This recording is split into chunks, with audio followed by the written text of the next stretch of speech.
Thank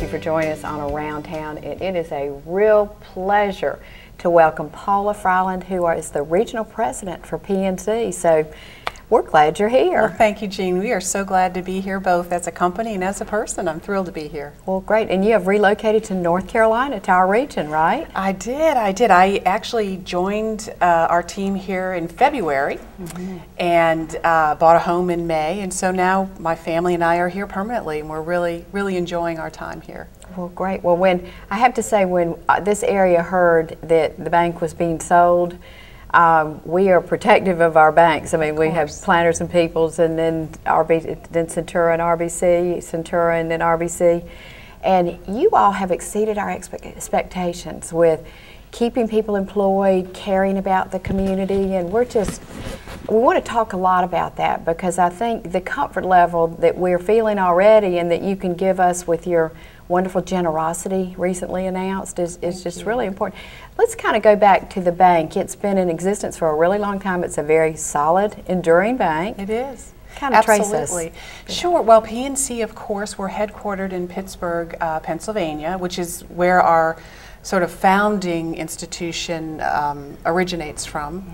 But we've been around for 150 years or so now, and obviously grown quite a bit since then.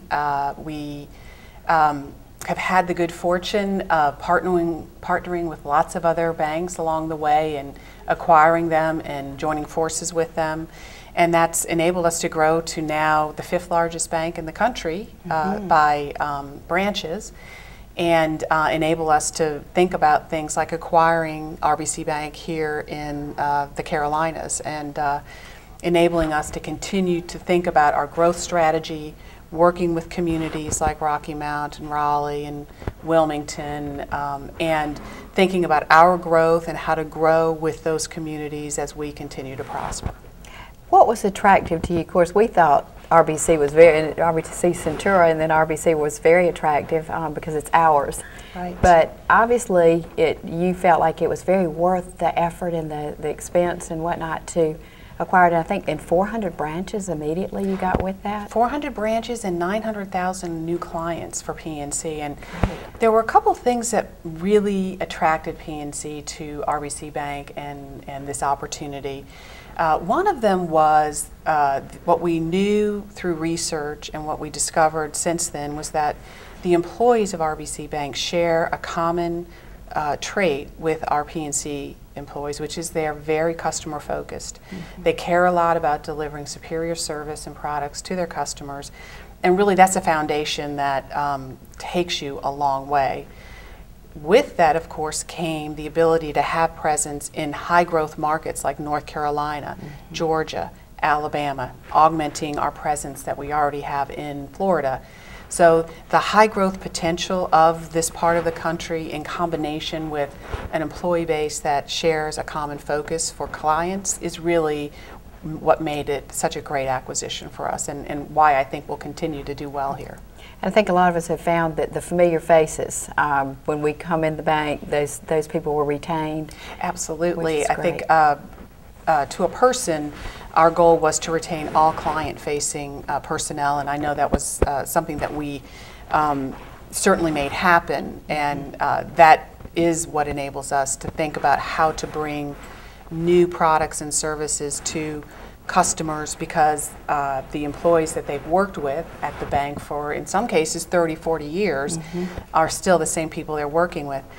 I had an occasion to attend an event for employees in the Outer Banks, and a number of our branch personnel from places like Edenton and as well as the Outer Banks were there, and I got a chance to meet many of them, and I was so astonished to learn how many of them had been with the bank for 30 years, in some cases 40 years. That's a lot of continuity to have with your customers, and we certainly don't take that for granted, and we really appreciate the work that they do with customers every day. In multiple generations even, not just their lives for 30 or 40 years. You've got generations in this area in particular who started with the parent banks and have been with them and followed them all along. Absolutely, and high-performing branches, high-performing employees. So we are really thrilled with our ability to now be part of what happens here in Eastern Carolina. Paula, I want to know a little bit more about you. You said you've relocated to our area, but how did you get involved in banking personally? Wow, well that would go back a number of years, and I'm not going to say how many years. I will share with you how long I've been with PNC, though, which is about 23 years now. And joined them after having worked for another bank in Philadelphia.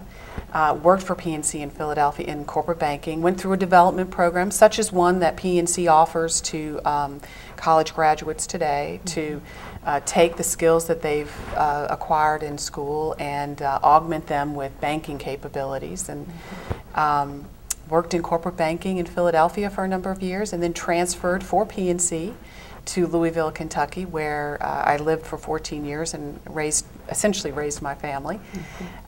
We then moved to Pittsburgh for a very brief stay before we got the opportunity to move here to Raleigh, which was pretty unanimous with my family wanting to get back to warmer climate and enjoy some of the southern hospitality that we learned to really love when we lived in Louisville. And your region is not only in North Carolina, but South Carolina, kind of from the Raleigh area over, is that correct? Yeah, so I describe it as Eastern Carolinas because it really does incorporate North and South Carolina. We think of it as East and West as opposed to North and South. So yes, I enjoy the good fortune of having also the southern South Carolina eastern portion of that as well as part of our territory. Paula, I was going through your drive-through the other day, and Rebecca, whom I don't know if you met, but she said, oh, she said, Miss Kitchen, you got to do the virtual wallet. It's the coolest thing you've ever seen. There are some new products, and that's just one of them that you were introducing to our area. Can you tell us a little bit about some of them? Sure. One of the other things that made this such a great partnership, a great acquisition for PNC with RBC Bank is that we have new products and services that we can offer customers that really previously weren't available as part of the RBC Bank offering. One of them is Virtual Wallet, which is a mobile banking application that enables people to do lots of nifty banking on their iPhone, their iPad, any mobile device that they might be using, where they can think about how to plan for their financial future in terms of spending, saving, making sure they're notified when they're getting close to their limit in terms of their balances. So it's a great tool.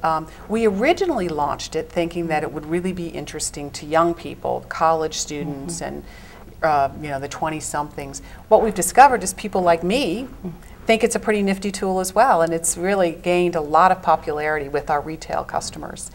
But that's one example of ways in which we apply technology to banking needs of our customers, whether they be individuals or businesses, to try to make the experience a better banking experience for them in ways that leverage technology. And we have some others within treasury management services that we offer businesses, as well as CFO, which is a product that we offer to our business banking clients too. What's that? That's really a way to help them think about managing their cash flow using some tools that we offer to them online, and something that has been very well received with our business customers elsewhere in our footprint, and we're introducing here as well as part of our offerings. Well, good. Well, gosh, it just sounds like you brought in a whole array of new things for us, and that's just super that you did. As you look forward, I've heard that this area will continue to be very important to PNC. Talk about that. Sure. This is a very important place for us, partly because it is one of our key operational centers, not just for Eastern Carolina, but for PNC as a whole.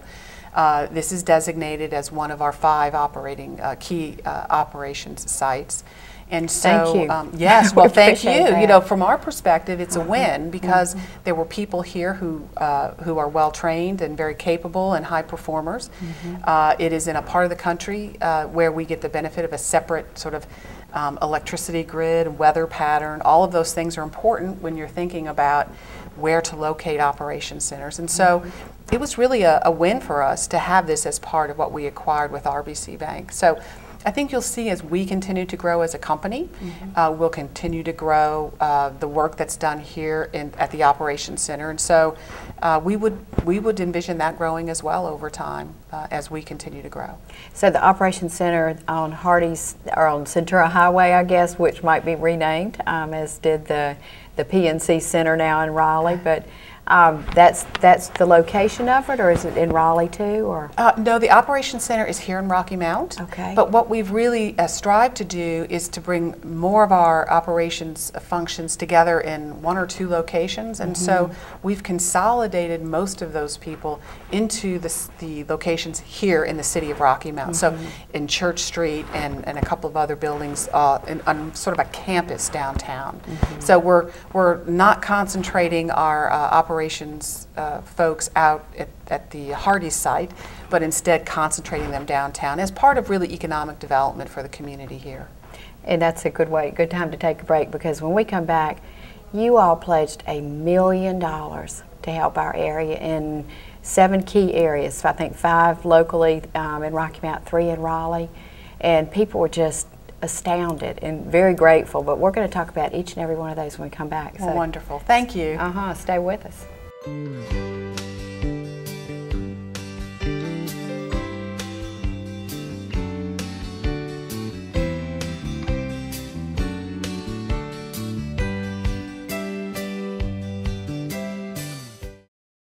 Are you just starting out on your own and want to be independent? Do you have a family and need a bigger home? Are the kids moving out? And are you downsizing? First Carolina Realty can help. A 1 or 2 bedroom apartment or house for those starting out. A 3 or 4 bedroom home for a growing family. Rentals, sales, new homes, pre-owned homes, investment property in the city or in the country. Call First Carolina Realty. Now is a good time to make that move. Real estate prices are right, interest rates are low, and there is a fantastic selection of homes available. First Carolina Realty is a full-service licensed real estate firm with offices located at 1100 West Thomas Street, open 9 to 5:30 Monday through Friday. If you have rental properties and are tired of the headaches associated with managing them yourself, or if you're looking for a new management team to manage your rental properties, call First Carolina Realty at 252-985-2321. Visit our webpage at firstcarolinarealty.com. We will gladly help you with all your real estate needs. Hi, I'm Jean Almond. I want to invite you to bring your prescriptions to Almond's Drugstore. It seems like at those big name pharmacies, they only care about filling your prescriptions and pushing you out the door. At Almond's, we'll call you by name and treat you like family. Our pharmacists are accurate, trustworthy, and eager to talk with you about all your healthcare concerns. Our cash prices are lower than most, and we'll accept your insurance. Call Almonds now and we'll transfer your prescriptions. That's all it takes to begin being called by name and treated like family.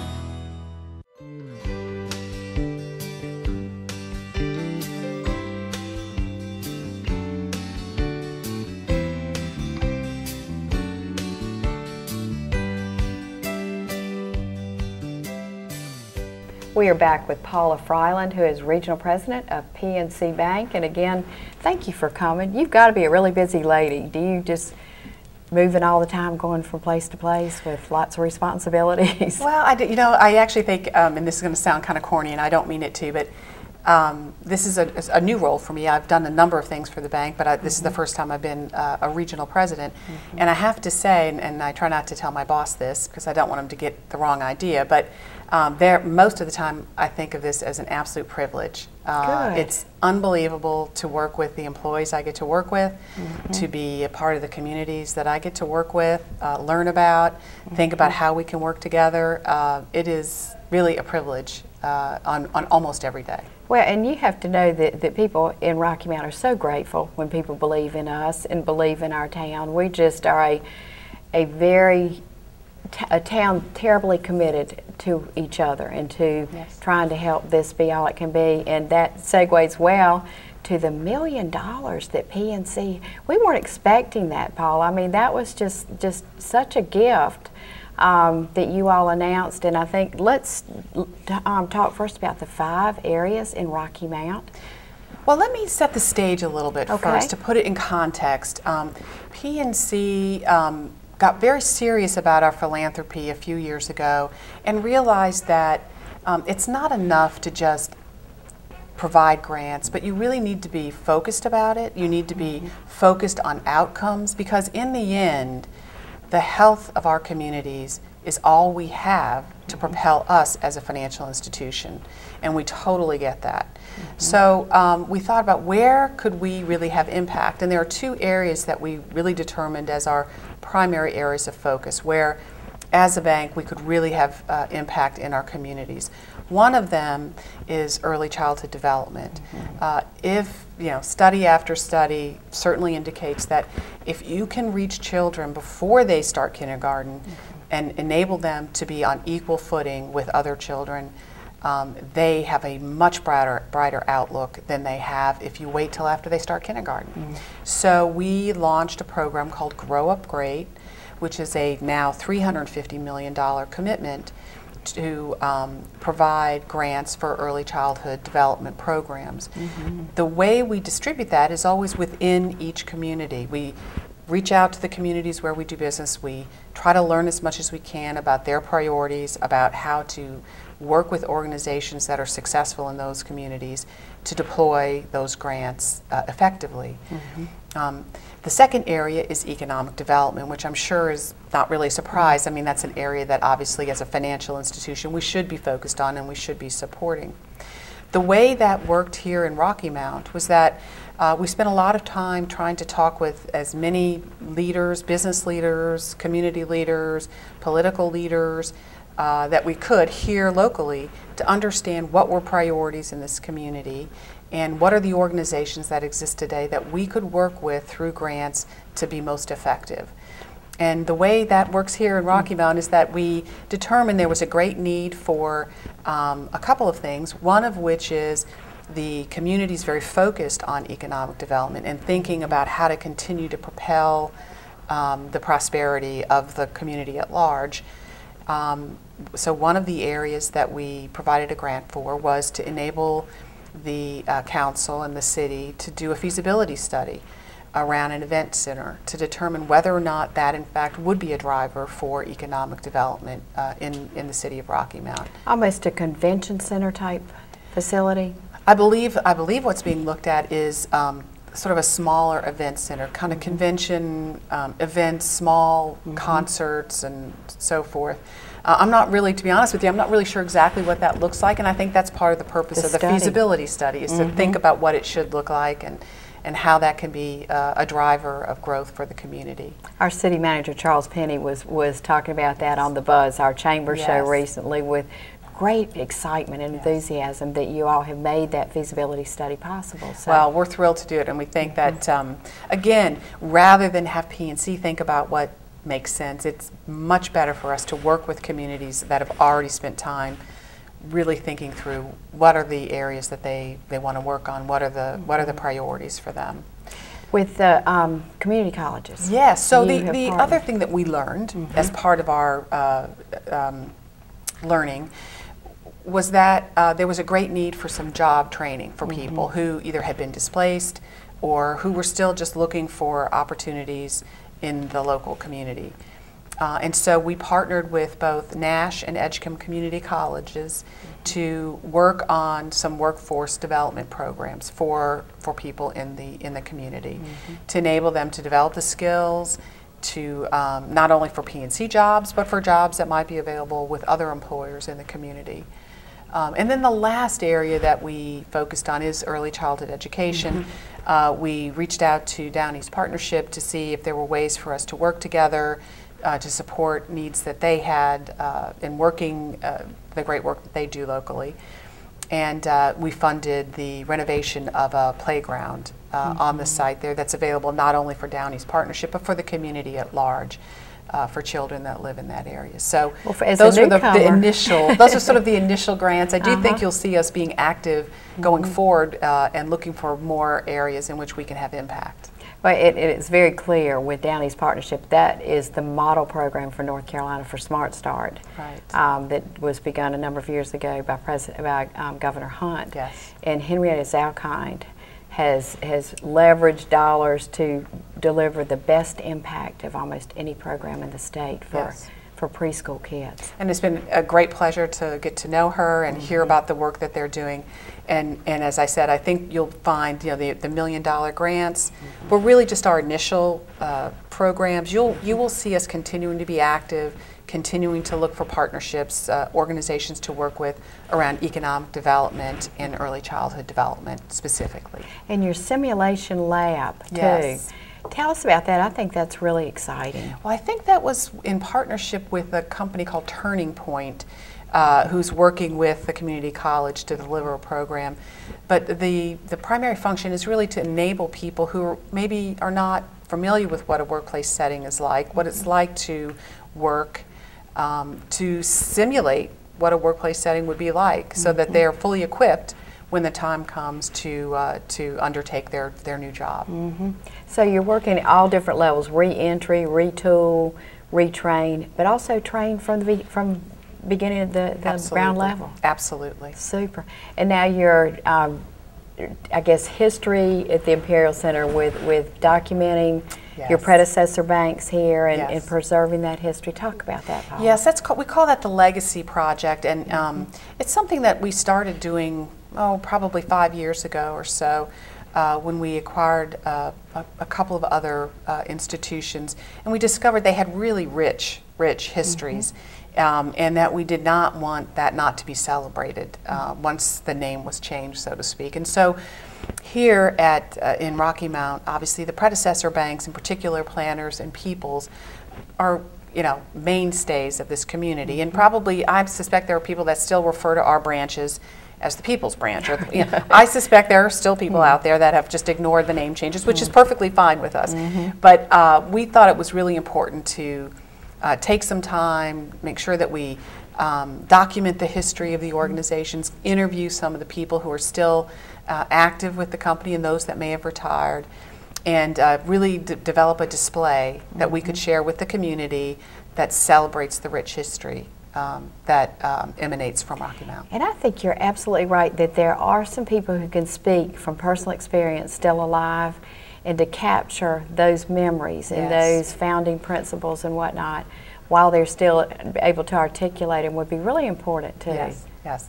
So we're hoping that'll be unveiled at the Imperial Center, which is a fabulous facility, probably in the winter sometime, maybe midwinter. So we're excited to be able to unveil that, and hopefully lots of folks will come and enjoy it as well. Paula, as people are listening to the various pledges that you made, if they have ideas in economic development and in early childhood issues, how can people make suggestions and give input to you all? Sure. I'm really fortunate to have a team that I work with that are focused on community and client relations. We have a manager in Rocky Mount as part of that team, Jackie Deloche, who my suspicion is many people in town would know, since I think she grew up in this area and is very active and visible. But she's one person folks can reach out to if they have something that they think is appropriate for PNC to consider in terms of a grant. We also enable folks to access a grant request on our website. So if you were to go to pnc.com, you can navigate your way through to specifically inquiring about a grant on the internet. Raleigh, you invested some money in Raleigh, which we can benefit from because the proximity. We did. As part of those initial grants, we also worked together and came up with a wonderful program in collaboration with the North Carolina Ballet and the North Carolina Museum of Art and Wake County Public Schools to deliver arts programs to preschool children in Wake County Public Schools. So it will bring to life ballet and art in the classroom, preschool classroom. It will train teachers to enable them to deliver the materials and build on that experience. The arts is really a great place to develop children. It is very important to their cognitive development and their physical development. So it was so easy. They're both great organizations. They have a track record of success in delivering programs like this into the classroom, and so we're just really excited about how that will play out. And arts are so much a part of quality of life, and to cultivate the understanding and appreciation at a young age, and also the infusion of money to support those entities, the art museum and ballet and whatnot, will help ensure the enduring nature Absolutely. of their availability to all of us. Absolutely. In this area. We've got about a minute and a half. What do we have to look forward to? Well, I mean, I think the sky's the limit, really, for us, to be honest with you. I think we, as I started the conversation with, we've got great people here that are part of our organization, which just gives us a tremendous foundation to build upon. Mm-hmm. I feel really confident that as people start to really experience some of the new products and services, they're going to be delighted with what we have to offer. And as our company grows, certainly our employment in the area will continue to grow as well. So I think it's just a winning proposition for all of us. Well, and this is exciting. Thank you for coming and taking the time to share it with us too. Well, thank you, and thank you. We will see you next week. Have a great evening.